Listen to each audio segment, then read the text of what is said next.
ñun yëngaluñu te de toute façon yàlla démb la bind donc loolu jaaxaluñu lu may wax rek am na loo xam ne yéen gis ngeen ko sax ci internet bi dégg nañu ñun ñëpp que nguur gi gouvernement bi dañu programmer dañuy arrêter Barthélémy Dias mais loolu ci maa tey ci jaay doole te du moom kenn la ñu programmer nañu dañuy jàppaat aussi Bougane Gueye Dany ak xawma kanati n'est-ce pas mais loolu ay provocation la comme ni ñu ko defee ci campagne bi yëpp di provoquer nit ñi donc loolu amul solo mais ñi ko war a exécuter nañu fàttaliku ne fii Sénégal la boule a tourné yëfu soppeeku nañ plusieurs fois te li fi nekk tey dana mës a soppeeku dafa mës a jógee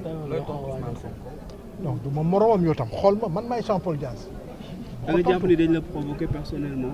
kan mënuma provoquer il est trop petit mënuma provoquer.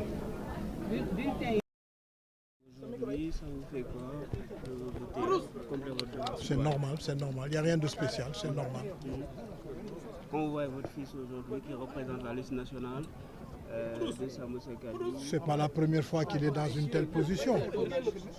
Ce que je regrette, c'est que ces bulletins sont mis tout à fait derrière, de sorte que ceux qui choisissent n'ont pas le temps de voir qu'il est là.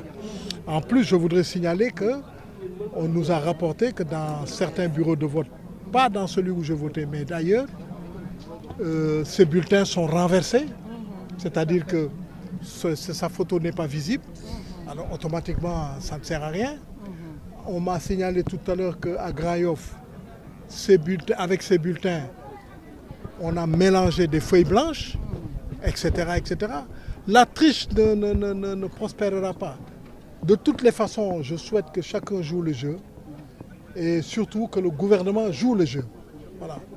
Parce que nous avons des informations assez inquiétantes, mais bon, que chacun prenne ses responsabilités.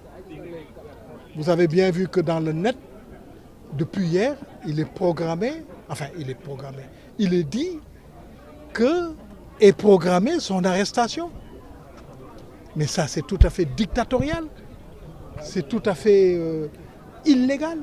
Mais c'est fait pour provoquer, c'est fait pour énerver et c'est fait pour déstabiliser ses représentants dans les bureaux de vote et ses partisans. Mais bon, chacun doit comprendre que la roue tourne au Sénégal. Depuis longtemps, la roue tourne. Les chefs qui exécuteront ce genre de choses devront se souvenir qu'ils ont fait, ils ont été auteurs et acteurs d'un acte illégal. Voilà. Pour le reste, bon, attendons de voir. Il y a 3 jours, Ousmane Sonko vous a cité publiquement. Écoutez, moi je réponds, moi je suis Jean-Paul Dias. Vous me voyez, je réponds aux gens de mon niveau. Voilà. Dara lu spécial, suma warugar la, suma devoir la.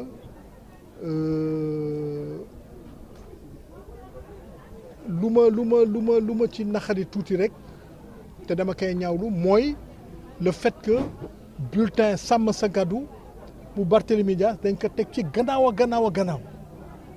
Ça veut dire kuy tànn balaa ngay xalaat ne yaa ngi di nga ko tànn moom mais day fekk tànn nga ñeneen ñi dañ ko waroon defar bu gën a baax mais loolu amul solo yàlla bind na démb. Alors signalé nañ ma ne am na ay localités yoo xam ne du fi ma voté mais feneen ay yeneen localité ay yeneen bureau yoo xam ne bulletin bi dañ ko dëpp c'est-à-dire que photo bi doo ko gis photo bi boo gisee ñu koy laaj c'est pour que ñoo xam ne jànguñu tubaab ñu mun a xàmmee pour kan la ñuy voté loolu c'est une très bonne initiative. Ensuite nee nañ ma Grand Yoff am na foo xam ne bulletin Sàmm Sa Kàddu dañ ko jaxase ak ay feuilles blanches ay feuilles yu weex bon xam nga yooyu yëpp ay yëfu tappale la quoi mais loolu du ñun yëngaluñu te de toute façon yàlla démb la bind donc loolu jaaxaluñu lu may wax rek am na loo xam ne yéen gis ngeen ko sax ci internet bi dégg nañu ñun ñëpp que nguur gi gouvernement bi dañu programmer dañuy arrêter Barthélémy Dias mais loolu ci maa tey ci jaay doole te du moom kenn la ñu programmer nañu dañuy jàppaat aussi Bougane Gueye Dany ak xawma kanati n'est-ce pas mais loolu ay provocation la comme ni ñu ko defee ci campagne bi yëpp di provoquer nit ñi donc loolu amul solo mais ñi ko war a exécuter nañu fàttaliku ne fii Sénégal la boule a tourné yëfu soppeeku na plusieurs fois te li fi nekk tey dana mës a soppeeku dafa mës a jógee non du ma moromam yoo tam xool ma man maay Jean Paul Dias. da nga jàpp ni dañ la provoquer personnellement. kan mënuma provoquer il est trop petit mënuma provoquer.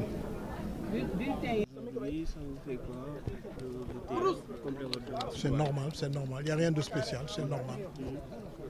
Quand vous voyez votre fils aujourd'hui qui représente la liste nationale de Sàmm Sa Kàddu. C'est pas la première fois qu'il est dans une telle position. Ce que je regrette, c'est que ces bulletins sont mis tout à fait derrière, de sorte que ceux qui choisissent n'ont pas le temps de voir qu'il est là.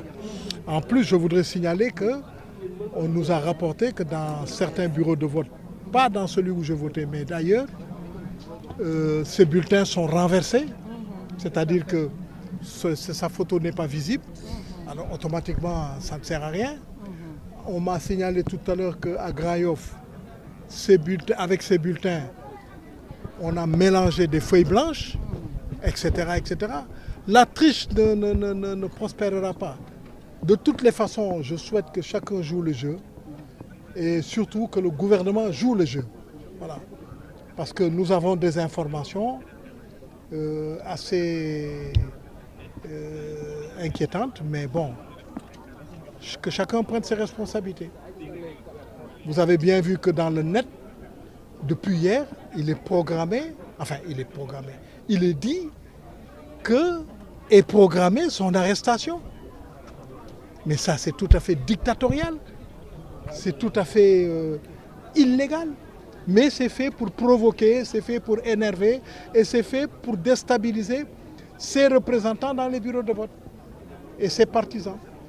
Mais bon, chacun doit comprendre que la roue tourne au Sénégal. Depuis longtemps, la roue tourne.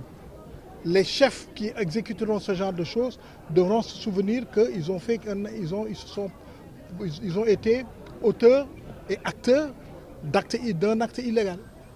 Voilà. Pour le reste, bon, attendons de voir.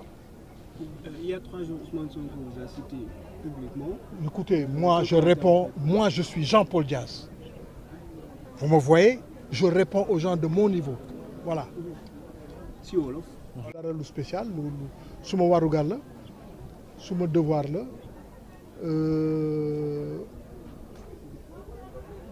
lu ma ci naxari tuuti rek te dama koy ñaawlu mooy le fait que bulletin Sàmm Sa Kàddu bu Barthélémy Dias dañ ko teg ci gannaaw a gannaaw ça veut dire kuy tànn balaa ngay xalaat ne yaa ngi di nga ko tànn moom mais day fekk tànn nga ñeneen ñi